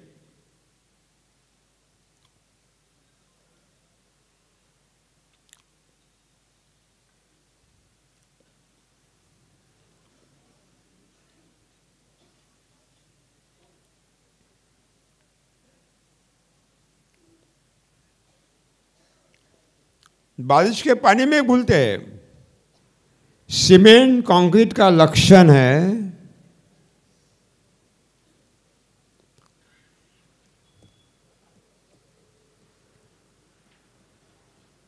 पानी को अंदर प्रवेश नहीं करने देना, ऊपर के ऊपर बहने जाना। सीमेंट कंक्रीट का लक्षण है पानी को अंदर प्रवेश नहीं करने देना, ऊपर के ऊपर बहने देना।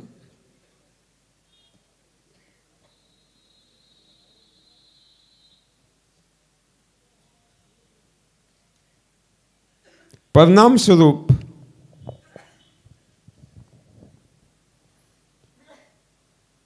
पानी भूमि के अंदर रिश्ता नहीं, परिणाम स्वरूप पानी भूमि के अंदर रिश्ता नहीं, भूजल में संग्रहित नहीं होता,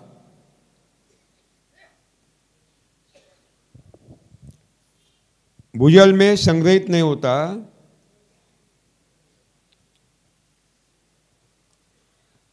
भूमि के सतह से ऊपर बहने लगता है।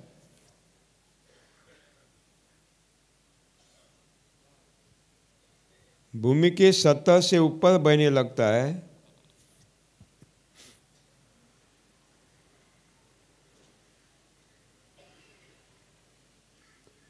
आने वाला पानी स्वच्छ है, पारदर्शक है, सफेद है। आने वाला बारिश का पानी पारदर्शक है, ट्रांसपेरेंट है, सफेद है।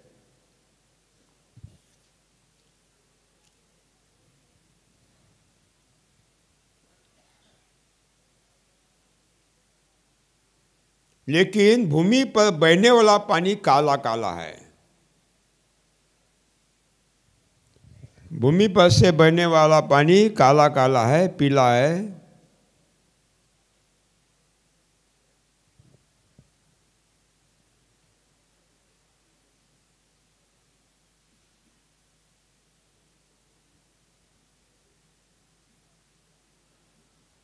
क्योंकि उस बहते पानी में उर्वरा मिट्टी के कण घुलते हैं। क्योंकि उस बहते पानी में उर्वरा फर्टाइल मिट्टी के कण घुलते हैं, सुपीक। ह्यूमस भी घुलता है।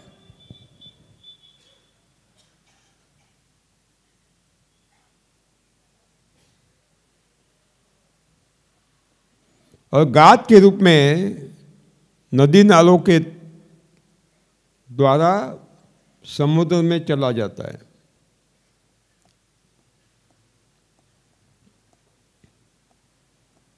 गाद माने सिल्ट, क्या बोलते हैं आप उसको? गाद पानी के साथ बहकर आता है, जमा होता है। हाँ, हाँ, है ना? क्या होता है? अथवा बांधों में, डैम में इकट्ठा होता है। अथवा डैम में, बांधों में इकट्ठा होता है।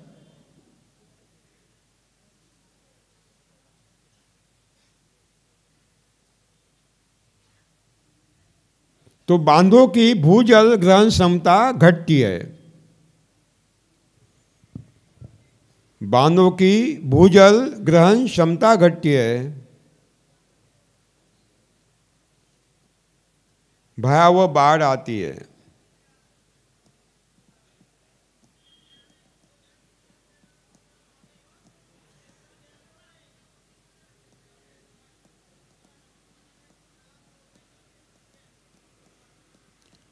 इसका मतलब है भूजल में पानी संग्रहित नहीं होना माने अकाल को निमंत्रित करना। इसका मतलब है भूजल में वर्षा जल को, पानी को संग्रहित नहीं करना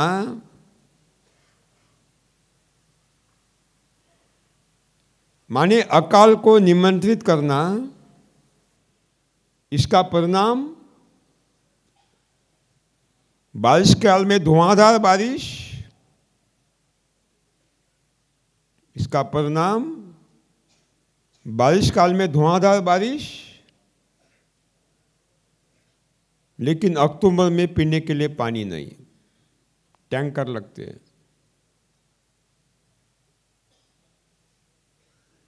मानव निर्मित अकाल, मानव निर्मित अकाल।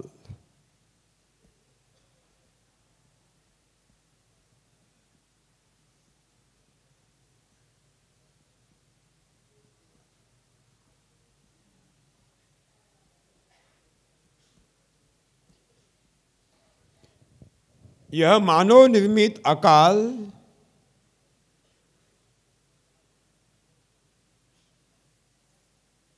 यह मानव निर्मित अकाल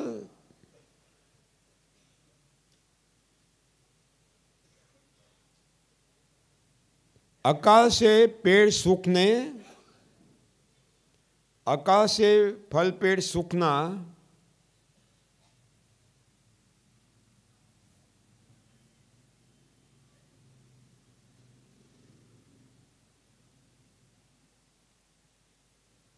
अकाल से फल पेड़ सूखना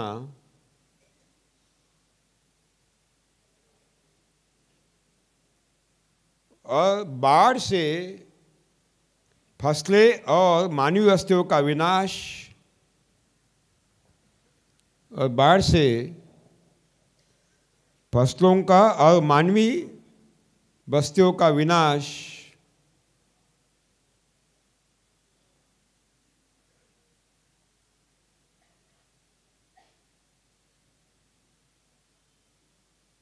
इस सारे विनाश का कारण है रासायनिक खाद।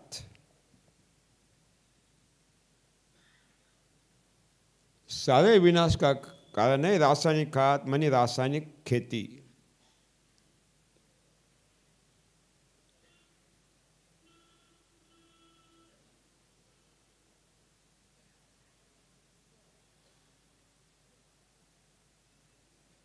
अगर इस विनाश को रोकना है, अगर इस विनाश को रोकना है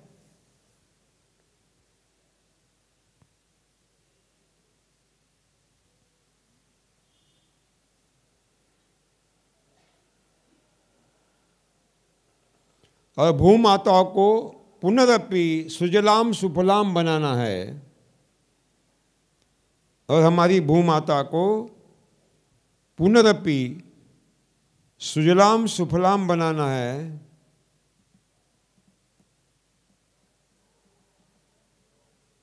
इस विनाश को रोकना है और हमारी भूमाता को पुनरपि दोबारा सुजलाम सुफलाम बनाना है, तो एक ही काम करना होगा।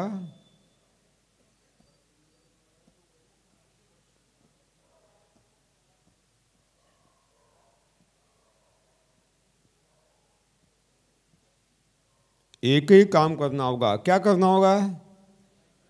रासायनिक खेती को बंद करना होगा। शाबाश, रासायनिक खेती को बंद करना ही होगा, ही लगाइए।